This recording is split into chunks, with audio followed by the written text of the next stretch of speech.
Welcome back, dudes. In this episode, I'm going to show you how to get a title for an abandoned boat that you have acquired without a title.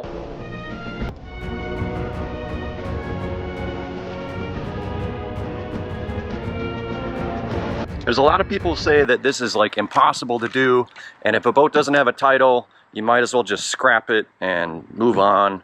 There's other people say that you need to spend hundreds of dollars to do this and use some sort of title acquisition service.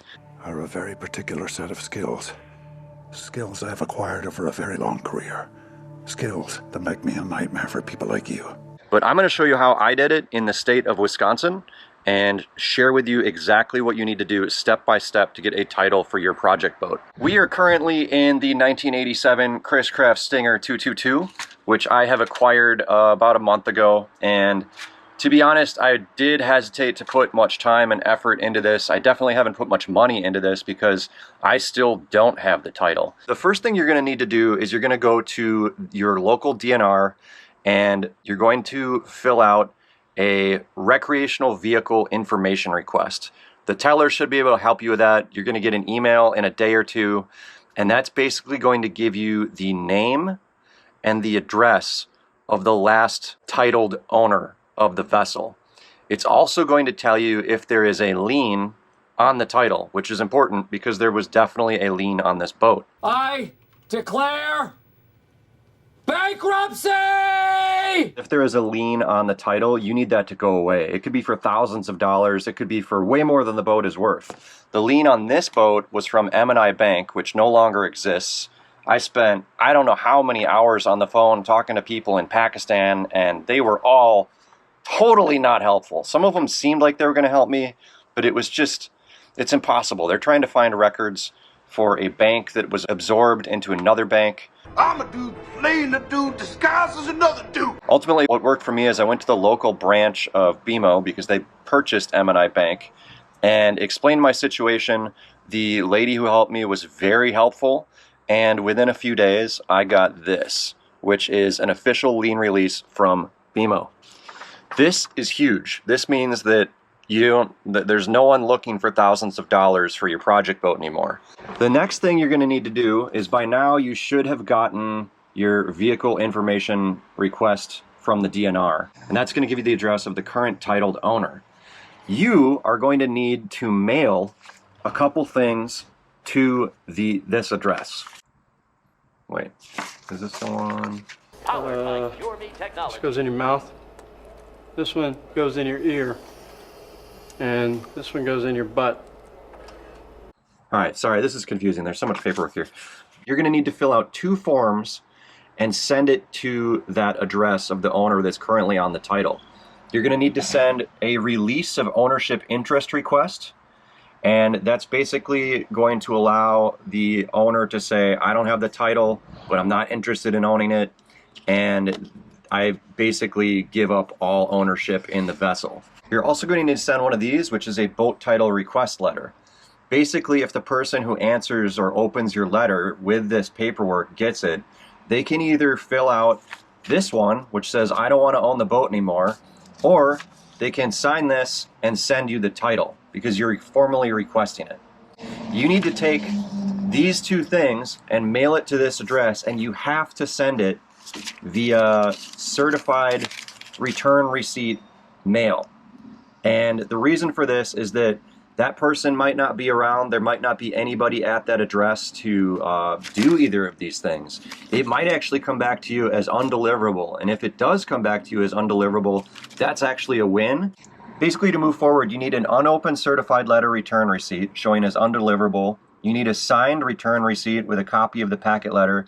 Or you need this stuff signed by the owner. So now that we have all that stuff, we can go to the DNR. Oh, sorry. We need one more form. The affidavit of authority to transfer boat title.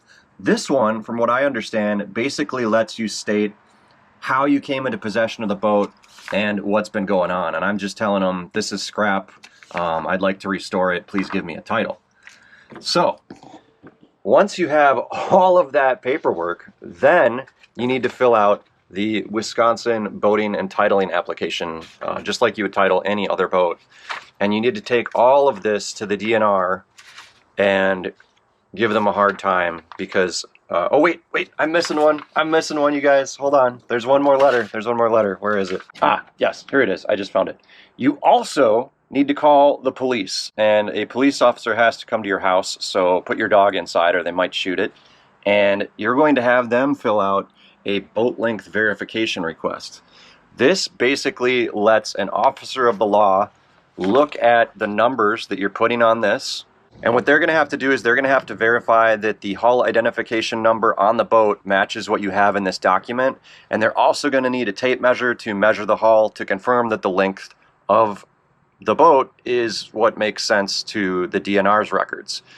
This is basically proving that the boat that you are in possession of is the boat that the paperwork's all about. Now, I am not great at this stuff. I suggest you find someone who's really good at doing taxes or something to help you with this stuff. But from what I understand, this is everything I need to title this. We're going to head to the DNR in a few minutes here. I don't know if they'll let me record, but hopefully I'll be coming home with a title. All right, we're at the Wisconsin DNR and I have all my paperwork. Let's see how it goes. I don't know if they're going to let me film anything, but we'll see. No dice. I didn't do it right. I kind of did it right, but the surviving spouse, the widow, did not notarize the document where she tried to transfer the title to me. So I learned a couple more things. I'm going to share this with you guys just so you understand. So first off, the guy at the DNR told me that this is the best case scenario, which is obnoxious when you see the amount of paperwork that we had. When you send a letter to the registered owner, it can go two ways. One, you can get a hold of them and they can sign the release of ownership interest request and get it notarized, and then that will give you the title. If that person is dead, they also need to sign the affidavit of surviving spouse or domestic partner and get that notarized as well. That gives them permission to give the title to you.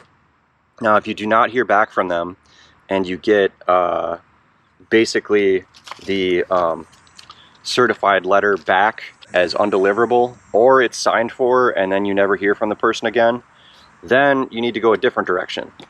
Then you're going to need to fill out the affidavit of authority to transfer boat title and basically tell them what's going on. Then you're going to need to get the boat length verification request signed by the police officers. And yeah, so this is obnoxious. This is so much paperwork for an abandoned boat. You know, the DNR is supposed to be about the environment. And when I was raised, we were taught the 3 R's, which was reduce, reuse, recycle. And when you can reuse a hull, you're lessening the demand for new development, which is a greener solution.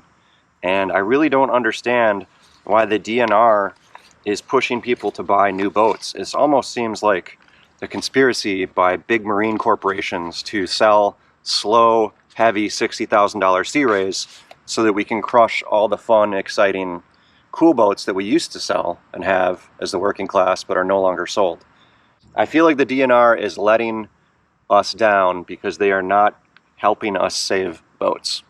All right, boys, it is probably my 5th trip to the DNR, and hopefully we're actually going to get a title for the boat this time.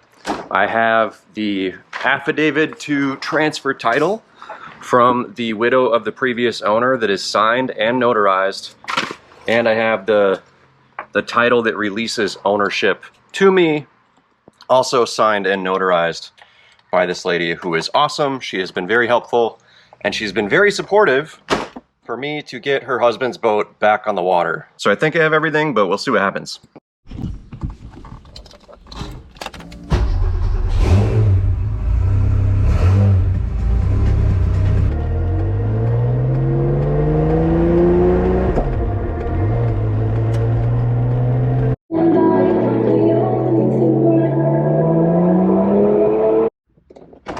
Wish me luck, dudes. Hopefully we have everything we need this time. I don't know. Probably screwed something else up, but we'll see. Victory! That was an obscene amount of work, but finally in my name, so that is incredible. Hopefully this helps some of you guys out there save another old boat, because honestly, old boats are cooler than new boats, because new boats are kind of underpowered and fat, and older boats tend to be way cooler looking, lighter, and faster. So please save more classic boats. Till next time, dudes.